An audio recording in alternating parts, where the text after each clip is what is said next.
बिबाही देला हो पापा मग मुंगेरवा बिबाही देला हो पापा मग मुंगेरवा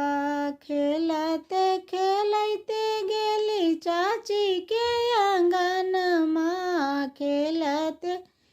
खेलते गेली चाची के आंगन माँ छोराए देला हो चाचा चाची के आंगन माँ छोराए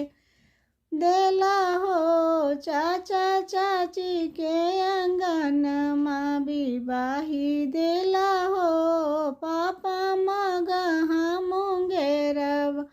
बिबाही देला हो पापा मगहा मुंगेरवा खेलते खेलते गेली भाभी के आंगन माँ खेलते खेलते गेली भाभी के आंगन माँ छोराए देला हो भैया भाभी के आंगन माँ छोराए देला हो भैया भाभी के आंगन माँ बिबाही देला हो पापा मगहा मुंगेरवा बिबाही देला हो पापा मगहा मुंगेरवा खेलते खेलते गेली मामी के आंगन माँ खेलते खेलते गेली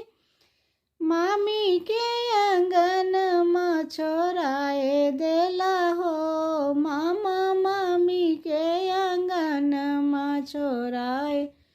देला हो मामा मामी के आंगन माँ बिबाही देला हो पापा मगहा मुंगेरवा बिबाही देला हो